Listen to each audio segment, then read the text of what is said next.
Hey guys, how's it going? Brandon here and welcome back you guys to another Pokemon team builder. Today we are doing Pokemon Heart Gold and Soul Silver around Typhlosion, as you can tell from the thumbnail and the title. Now before we get this underway, quick reminder that if you are not subscribed, please subscribe to the channel. 90% of you are not subscribed. It is absolutely free.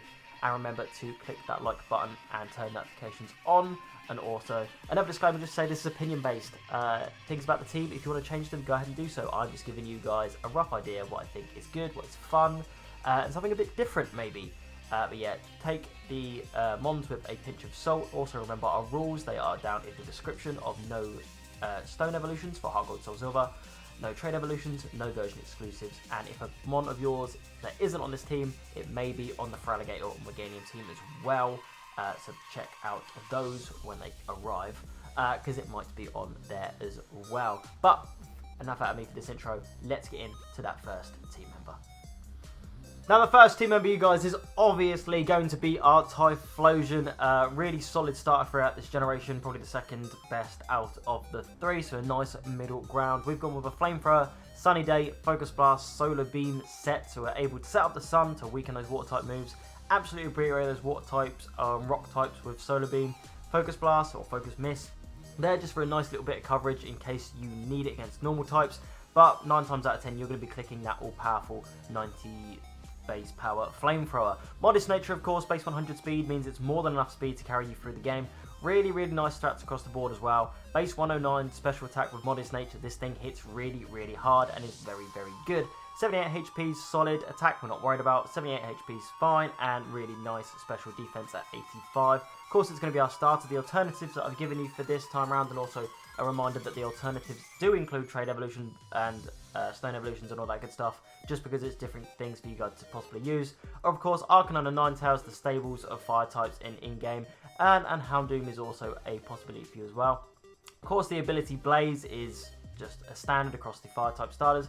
Level 14 into Quilava and 36 into the big mighty Typhlosion. I don't need to talk about Typhlosion for too long. We know how good it is. We know how valuable it is for a team builder, especially when it's your starter. It's amazing. It's Typhlosion.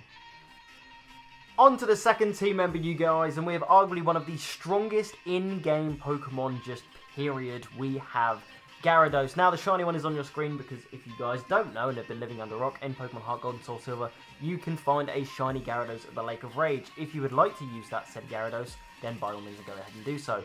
I used to make it a HM slave on my other team builders just to really annoy people because I am that guy.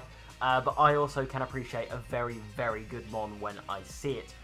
Standard Gyarados moveset, Waterfall, Dragon Dance, Ice Fang, Earthquake. You're not running Stab Flying because it doesn't get any good Stab Flying and you're not really worried about it anyway. Waterfall, Stab, Dragon Dance, Set Up and Sweep. Intimidate is one of the best abilities in the game because it just makes it that, oh, you've got base 79 defense. Well, actually they're at -1, so you've got base 90 defense. Let's just round it up to that, which means you've got base 100 special defense, base 90 defense after the Intimidate, base 125 physical attack, 81 speed. You survive any hit pretty easily unless it's an electric type move from a really strong special attacker. You click Dragon Dance once and you win. That's what Gyarados does. It just wins. Alternatives, Slowbro, arguably one of the best water types in the game. Lantern is always a really good choice in Generation 2, always really solid, it's underutilized. And Lapras, again, a really another solid water type for you guys to use in game. Of course, we all know Magikarp evolved into Gyarados at level 20. I've already talked about Intimidate. I've put location Lake of Rage. You can get a Magikarp pretty much on everywhere that there's water. So there's no point me putting every location in there for you. You pretty much know how to get a Gyarados by now. It's fantastic. It's our second team member, like I mentioned. It's Gyarados. On to our third team member, you guys, and we have Espeon. Now, before you butcher me in the comments for not putting Psychic on this thing, I would like to also do another disclaimer. Disclaimer in these videos. That I did the level cap at 55, which is Lance's ace. Espeon doesn't naturally learn Psychic until past that. I can't remember off the top of my head what it is. And you can't get the Psychic TM until post-Lance in the post-game, quotation marks, where you'd normally get it in Fire, Red Leaf Green, Red and Blue from the Mr. Psychic in Sabrina's City. I can't remember. Again, off the top of my head, my Gen 1 knowledge is awful. But Psybeam will do you just the work as well. This thing sort of like a utility, sort of really hard hitter anyway. So Psybeam, Shadow Ball, Reflect, Light Screens, and being able to set up screens alongside Gyarados is just doubly as broken. Because if you're worried about a special attack, oh, we'll go into our base 95 special defense Espeon, set up a light screen, now you're doing even more, freely switch back into Gyarados, get the Intimidate off, you've now got -1 physical attack from the Intimidate, we've now got a light screen up from Espeon, I'm now going to sit here, click Dragon Dance twice, and proceed to win. Again, making life as easy as humanly possible for you guys. Screens, stuff like that, setup and screens, and anything stat boosting or decreasing in-game is broken. It's the best way to win. Modest nature on a mon that's already got base 130 special attack, hence why Psybeam does the job. You don't need it in speed, it already has base 110 speed, and its other defenses and attacking you don't really care about. Shadow Ball's nice coverage to take on other psychic types, ghost types, you know, things that it's weak to. You get the EV in Goldenrod City. Other alternatives we've gone for are, of course, Alakazam. If you are doing trade evolutions, Alakazam is a golden choice to pick. It is stupidly strong. We've chucked Draft Rig in there as well because it's actually underutilized and undervalued. Can get access to, obviously, immune to Ghost, Hyper Beam, Shadow Ball, Charge Beam. It gets access to a really good moveset, and I think it should be used more. And then finally Xatu, if you actually do want a proper flyer in the team. Xatu's really not that bad. Psychic, Calm Mind, Air Slash, those sorts of moves.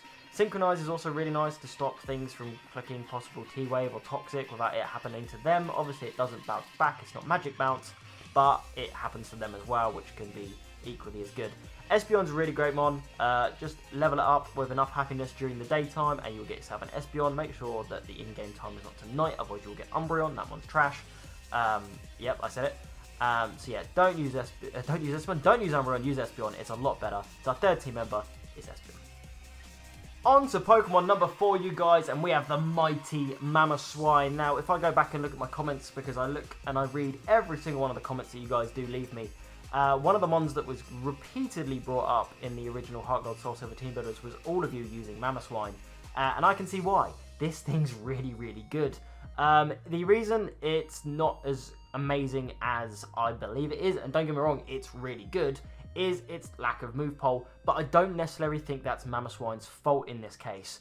Heart Gold and Soul Silver are really annoying when it comes to certain TMs, because they're either in the Battle Frontier or they're post-game. It happens a lot, and Mamoswine suffers because of this. But, in the other hindsight, it learns Earthquake via level up, so base 130 stab Earthquakes go brr, basically. This thing's really good, it deals with Lance really well. Ice Fang, Rock Tomb to even lower things speed, hence why I've gone the Adamant Nature, because base 80 speed's decent enough in my opinion for you just to boost the already base 130 special physical attack, and it's got a lowering speed move in Rock Tomb to the point where if you have got something that's faster against you, use Rock Tomb, slow it down, now you probably outspeed and kill it, and then Strength's just a hard-hitting normal type move that, you know, just to do good damage on something. Oblivious ability Cody lets it down, but you get a Swinub and then Pilot One at 33, and then you need to level up Mamoswine with it learning Ancient Power. Please, when it learns Ancient Power, learn Ancient Power, because then that's what you need to evolve it from Piloswine into Mamo. Alternatives this time around, we've gone with Nidoking, Steelix, and Jinx. Obviously, Nidoking and Steelix are your ground type alternatives, and Jinx is your ice type alternative. Nidoking, you guys love and rant about Nidoking all the time. Steelix is actually possible not as a trade evolution in this game, which is actually a really fun fact. And Jinx, you guys know I absolutely love Jinx. Ice Path is the location I think you can find Piloswine in the Ice Path. It might be Swinub as well, you might be able to find both. Definitely can't find Mamoswine by themselves. It's a great mon, it does the absolute work, it's an absolute beast. It is Mamoswine. Pokemon number 5, you guys, and returning is the mighty Tangela, or in this case, Tangrowth, keeping the Ancient Power level up of evolutions going. When I originally made this set, you may look at this and go, what? Like, why? And I'll tell you why. Sunny Day Typhlosion. Chlorophyll Tangrowth. Doubles its speed in the sun, which means this thing goes from having 50 base speed to 100 base speed, meaning that in the sun, this thing is Adamant Nature, base 100 HP, 100 physical attack, which is boosted, 125 physical defense, and 100 base speed with Swords Dance.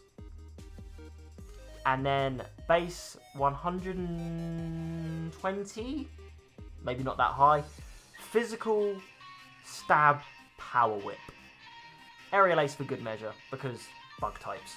Payback, if the sun isn't up, goes up to base 100 power if you get hit first, and you're pretty much going to live any physical attack that is thrown your way, to the point where Payback, if it's super effective, will probably just knock them the hell back again. Yeah, this thing's really fun to use. It's a bit of a niche. I will say it's a bit of a niche because you need the sun for it to properly be as broken as it looks. But it's a bit of fun. And it certainly pays off in those later battles where you can literally just bop something with Power Whip for the sake of it. The alternatives this time around, we've got Vileplume, Victory Bell, your standard grass poison type alternatives. And then if you want a bit of Chlorophyll fun again, you can run the Mighty Executor. The reason Executor didn't make teams is, of course, would be Stone Evolutions. Route 44 is the location of, I believe, Tangela. Again, make sure your Tangela learns Ancient Power so that it can level up and evolve into a Tangrowth. If you want to run a special variant instead, because it's got base 110 special attack, I understand. By all means, go ahead and do so. Its special move pool is just a little bit lackluster until post-game. But it's completely up to you. I love Tangrowth. I love the niche. I love the idea behind it. It's a solid team member. It's number 5. It's Tangrowth. On to the 6th and final team member. And it wouldn't be a me team builder if we didn't throw something out of left wing out of nowhere. Up last, I've gone with Venomoth. And there's actually good reason behind this. And it's really good. Unsurprisingly. Yes, those stats don't look amazing. Is it the strongest member on this team? No. You've got Gyarados, you've got Mamoswine, you've got Espeon. But in terms of just coverage and covering type weaknesses and resistances, this thing does a really nice job. Signal Beam, Sludge Bomb, Psy Beam, Sleep Powder, really nice coverage. Actually, if you take this thing into post-game, it then gets Bug Buzz, Psychic, if you decide to teach it the TM instead of Espeon, so you went with Alakazam, and instead of Sleep Powder, you then get Quiver Dance. Quiver Dance, Bug Buzz, Sludge Bomb, Psychic. Yeah, this thing is actually really, unironically, really good, and Tinted Lens as an ability is really good. If you guys don't know what Tinted Lens does, it basically means that it can't not hit something neutrally, because it hits things that aren't very effective even harder. So every move is either super effective or neutral, which is stupid. Trust me, I've seen it used against me. Alternatives, we've gone with Butterfree, Sizzle, Yanmega. Yanmega's an amazing choice. Sizzle, as we know in-game, only having a really fire-type weakness, is really, really good. And Butterfree with Compound Eyes can actually be a pain in the ass to some people. If you speed it out, Sleep Powder, Quiver Dance, Bug Buzz, it can do the work. Route 43 to get your Venomoth. Modest Nature to boost up that special attack, because it is only base 90, so let's boost it up around near the 100 mark. Base 90 speed is really nice, actually, and its defenses aren't awful, like 75 special defense is okay. Again, pair this thing with the Reflect and Light Screen from Espeon. Actually, those defenses get boosted, that special attack is up because of its Modest Nature. It will do work, it will do damage, trust me. It's great. Please give it a go and let me know in the comments how you got on with Venomoth. It's our final team member. So there you have it, guys. That is our Pokemon Team Builder Reimagined for Heart Gold, Soul Silver around Typhlosion. Let me quickly run through that team one more time for you. We have Typhlosion, Gyarados, Espeon, Mamoswine, Tangrowth, and Venomoth. Once again, I want to thank you so much for checking out the video, clicking that subscribe button and that like button. If you want to go that extra mile, you can consider becoming a member of the channel as well. It really does go that extra mile to really promote the channel. Please put the team in your Discords, your Twitters, your Instagrams, whatever. I may even put something on TikTok. Follow my TikTok. You know, I'm making stupid little short videos now to try and boost revenue and just, what's the word I'm looking for? Viewership, that's the word, I think, on the channel. So I'm really trying to do everything I can just to try and really grow the channel again. And I can't do that without your guys' support. I really do appreciate each and every one of you. Please do leave me a comment. Let me know what you think. I'll be doing my best to absolutely reply to each and every one of you. Make sure you have a blessed day. Take care of yourself. Take care of each other. And I'll see you guys next time. Peace!